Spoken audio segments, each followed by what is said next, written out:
awakens me from my ethereal wanderings. What kind of beast is this?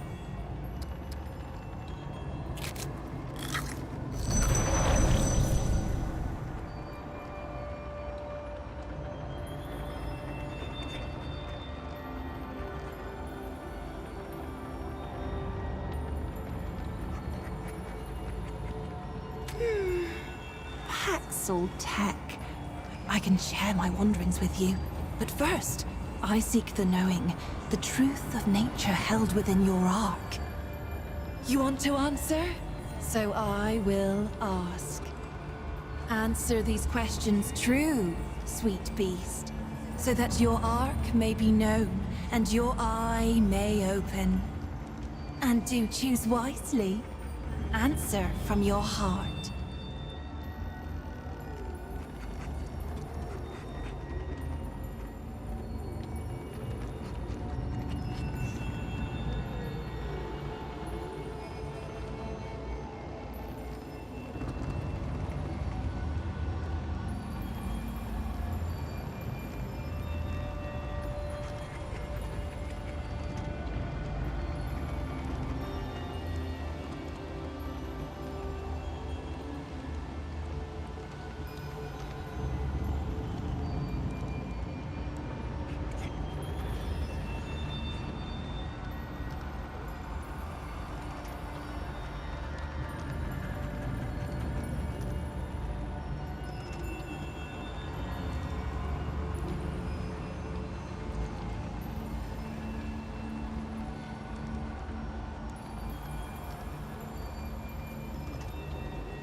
Your son is tied to the track of a minecart and will surely die unless you pull a switch to save him.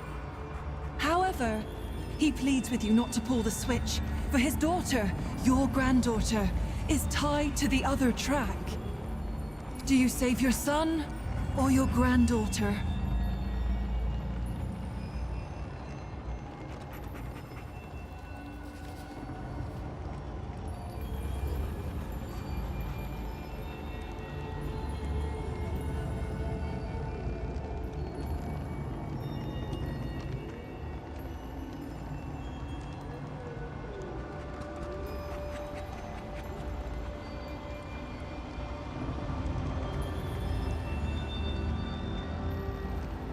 You'd be surprised how little I hear that response.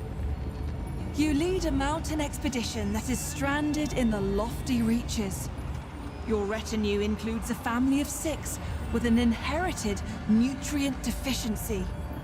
One individual's kidneys contain large amounts of this nutrient. The family can be saved if you remove this individual's kidneys to extract the nutrients. The would-be donor is opposed to this plan. They will not die, but their health will be forever compromised. Do you save the family, or do you let the family suffer by sparing the unwilling donor?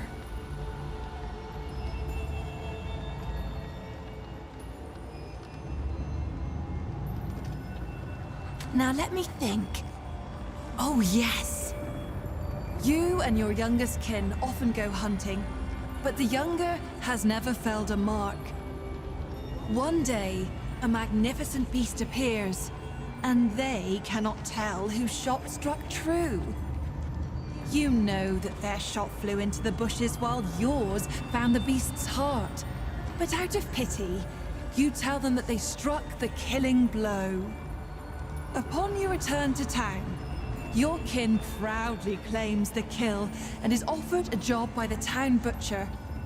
Do you allow the butcher and your kin to believe your deception? Or do you admit the truth?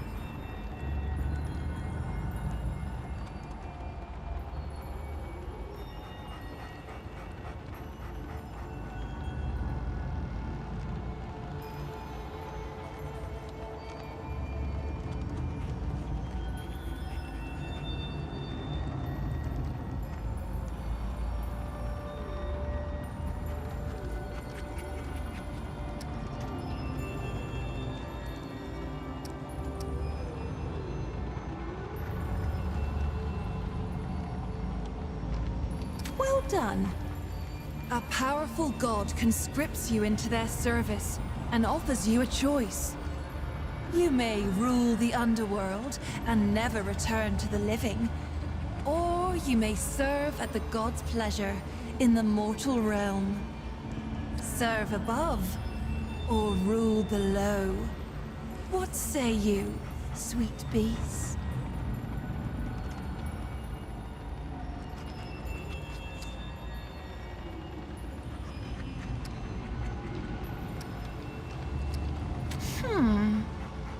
A powerful and determined warlord is about to set fire to a crowded ziggurat. You have his eldest son in your custody. You could stop the warlord by hurting his son, breaking his arm, and threatening to do worse unless the warlord relents and gives himself up. Do you torture your hostage, or let the crowd fend for itself in the fire?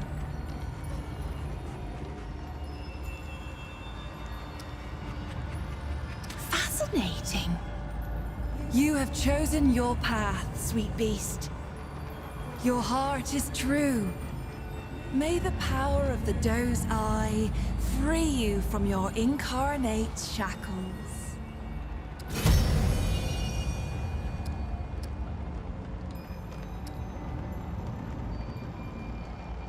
In the arc of every being, there are two eyes. We may see out of either, but most favor one over the other. The Ravager's eye is dynamic, driven, and endlessly hungry. Yet for all its power, its vision is clouded. The eye of the Ravager rarely sees beyond its own satiation. Like an animal chasing its tail, it knows no rest. The doe's eye sees only what is before it. The gift of the doe is subtle, easily missed. It is a most mysterious presence inside oneself, conferring power without force, just as the doe itself cannot be sought, nor tracked, nor hunted. By answering true, sweet beast, you give me a wink, and now the gifts of your dominant eye will be open to you. Would you care to hear a tale? It is about those who see as you do.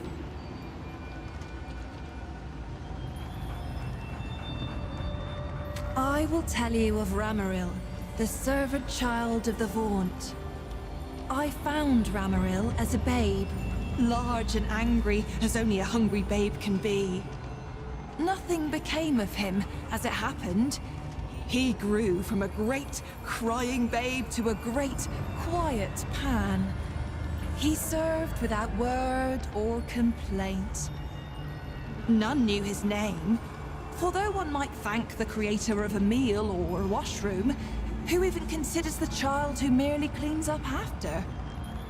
When the Krell came, they laid siege to the temple. None could escape nor call for help. All were doomed. The doe's eye opened in Ramaril that day. He was no fighter and had no training of any kind. But he lifted the largest shield he could find and told the others to run once he'd made away. He drove dozens of Krell over a cliff, and himself with them. Later, his masters came to me seeking to know more of this boy who had saved them, whom I had laid at their doorstep. I told them many stories. One might even consider them true. Before we go any further, I must ask. I sense you carrying something. Something that belonged to my sister. That ring. Why do you have it?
It is my sister's ring.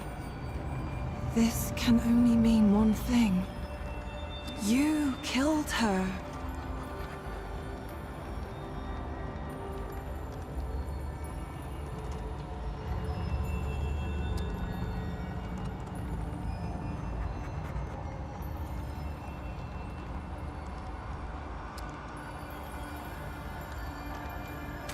The mortal misunderstands. What you destroyed was not my sister, not as I knew her. The root had consumed her. She suffered in that form. You have freed her on behalf of all of my sisters. Thank you. Keep her ring and treasure it with our gratitude.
Truly? Thank you, sweet beast. You will be forever honored among us. However, I cannot let you go empty-handed. You should have this. Now, what can I do for you?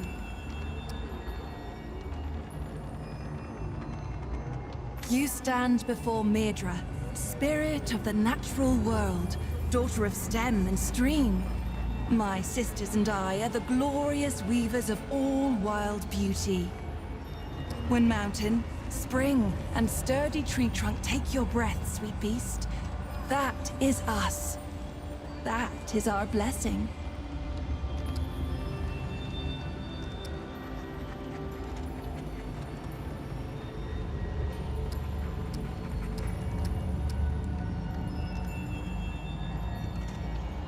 An immeasurable number. Mother Stem and Mother Stream rely on us to sprawl and grow. Though we don't often commune with beasties such as you. Not in this age. Especially not since what happened to KAEULA. A tragedy, beast. Tragedy most cruel. KAEULA was fascinated by mortals, by your lives and stories. Unlike most of us, she made herself no secret. And you worshipped her with your short lives. Even built her a house. A temple, you called it. The root found her there. We godlings are not easily unwoven, however. And it slew her not.